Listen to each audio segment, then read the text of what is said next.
सुप्रभात प्यारे बच्चों। कक्षा 10 का एसएसटी का जो इकोनॉमिक्स पोर्शन है, आज हम उसको स्टार्ट करने जा रहे हैं। दिनांक 3/6/2020।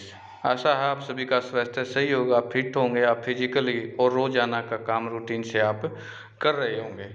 आज हम ये जो टॉपिक स्टार्ट करने जा रहे हैं उसको ध्यानपूर्वक से समझें, जिसका टाइटल है, शीर्षक है विकास।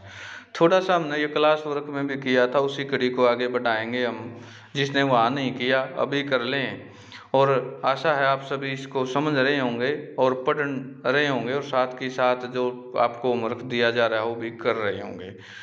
विकास क्या है? सबसे पहले तो ये है, विकास का मतलब होता है डेवलपमेंट। किसी एक क्षेत्र में या संपूर्ण क्षेत्र में विकास कई पहलू हैं। इस अध्याय का उद्देश्य विद्यार्थियों के सही विचार समझना है। इसके लिए यह समझना आवश्यक है कि लोगों के में विकास के बारे में अलग अलग धारणाएं हैं, अलग अलग विचारधाराएं हैं। ऐसे उपाय हैं जिसके द्वारा हम विकास के सामूहिक सूचकांकों को जान सकते हैं। इसके लिए हमने ऐसी स्थितियों का प्रयोग किया है जिनमें वे सहज बुद्धि की प्रतिक्रियाएं दिखा सकें। ऐसे विश्लेषण दिए हैं जिनकी प्रकृति ज़्यादा जटिल और वृहद है। दूसरा प्रश्न यह है कि देशों में राज्यों की तुलना में कुछ चयनित विकास सूचकांकों के आधार पर कैसे की जा सकती है। इस अध्याय में विद्यार्थी इसका अध्ययन करेंगे। आर्थिक विकास को मापा जा सकता है और आय इसे मापने की एक विधि है। यद्यपि आय के द्वारा विकास मापने की विधि उपयोगी है, इसमें कुछ दोष भी हैं। इसलिए हमें जीवन की गुणवत्ता और पर्यावरण की धारणता के नए सूचकांकों का प्रयोग करने की आवश्यकता है। आपके लिए अपेक्षा करना आवश्यकता है कि विद्यार्थी उपयुक्त विषय पर कक्षा में सक्रिय प्रतिक्रिया दिखाएं। इस विषय में विद्यार्थियों की राय में काफ़ी अंतर हो सकता है, इस पर विवाद भी संभव है। विद्यार्थियों को अपने दृष्टिकोण रखने चाहिए, अपनी अपनी विचारधाराएं। ये थोड़ा एक्टिविटी का काम हो जाता है। अक्सर खंड के अंत में कुछ प्रश्न क्रियाकलाप में दिए गए हैं, यानी वहाँ हम प्रश्न देखेंगे। दोहरा उद्देश्य है, पहला वे भाग में चर्चित विचारों के संक्षेप में बताते हैं। दूसरा विद्यार्थियों को उनकी वास्तविक जीवन परिस्थितियों के निकट लाकर इन विषयों में बेहतर तरीके से समझने में योग्य बनाते हैं। इस अध्याय में कुछ शब्दों का प्रयोग किया गया है जिनका स्पष्टीकरण आवश्यक है, जैसे प्रति व्यक्ति आय क्या है, साक्षरता दर क्या है, शिशु मृत्यु दर क्या है, उपस्थिति दर क्या है, जीवन प्रत्याशा क्या है। इन पर आप सुंदर प्रश्न लिखेंगे। सकल नामांकन अनुपात क्या है, मानव विकास सूचकांक क्या है। इन शब्दों से संबंधित आंकड़े दिए गए तथा पूर्ण रूप से समझने में इसका विस्तार से अध्ययन आवश्यक है। आपको क्रय शक्ति क्षमता अवधारणा भी स्पष्ट करना होगा, जिसका तालिका 1.6 में प्रति व्यक्ति आय की गणना के लिए प्रयोग किया गया। यह आवश्यक है इन शब्दों का प्रयोग चर्चा की सहायता से किया जाए, न उनको कंठस्थ करने के लिए। सूचना का स्रोत क्या क्या है?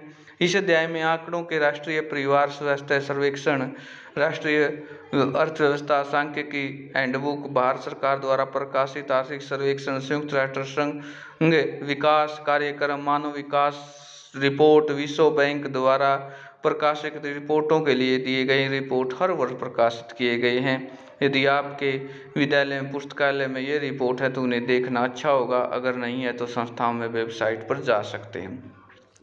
अब है आर्थिक विकास की समझ। विकास क्या है? विकास अथवा प्रगति की धारणा हमेशा हमारे साथ है, यानी विचारधारा।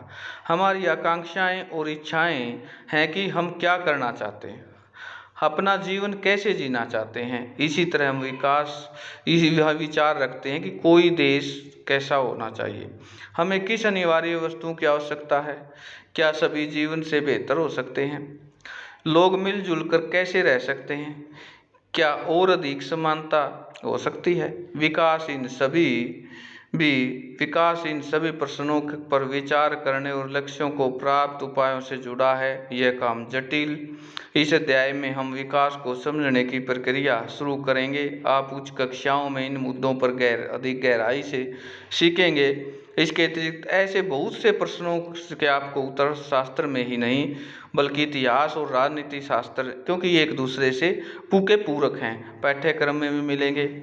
ऐसा इसलिए है कि हम आज जीवन में रहते हम अतीत से प्रभावित हैं। हम इसे जाने बिना बदलाव की इच्छा नहीं रख सकते। हम इसी तरह केवल एक लोकतांत्रिक प्रक्रिया के द्वारा इन आशाओं को, संस्थाओं, संभावनाओं को वास्तविक जीवन से प्राप्त कर सकते हैं। यहाँ पर एक पिक्चर में दिखाया गया है कि विकास किस हद तक कि मेरे बगैर वे विकास नहीं कर सकते, इस अवस्था में मेरा विकास नहीं हो सकता, यानी एक दूसरे के बिना हम विकास नहीं कर सकते। विकास क्या वादा करता है और विभिन्न व्यक्ति, हम यह कल्पना करने के लिए प्रयास करें कि तालिका 1.1 में सूची के अनुसार लोगों के लिए विकास का अर्थ हो सकता है, उसकी क्या आकांक्षाएं हैं। आप देखेंगे कि कुछ स्तंभ अधूरे भरे हुए हैं। इन तालिका को पूरा करने के लिए कोशिश कीजिए। आप चाहें तो किसी भी श्रेणी के व्यक्तियों को जोड़ सकते हैं। ये है, यहाँ पर एक तालिका दिखाई गई है कि विकास क्या है। भूमिहीन ग्रामीण मजदूर, काम करने के अधिक दिन उसके पास हैं, बेहतर मजदूरी, स्थानीय स्कूल, उसके बच्चों की उच्च शिक्षा, समक्ष कोई सामाजिक भेदभाव नहीं, और गांव में ही नेता बन सकते हैं। पंजाब के समृद्ध किसान के हैं, किसानों को उनकी उपज के ज़्यादा समर्थन मूल्य, मेहनती, सस्ते मजदूर, उच्च पारिवारिक सूचना, बच्चों को विदेश में बसा सकना।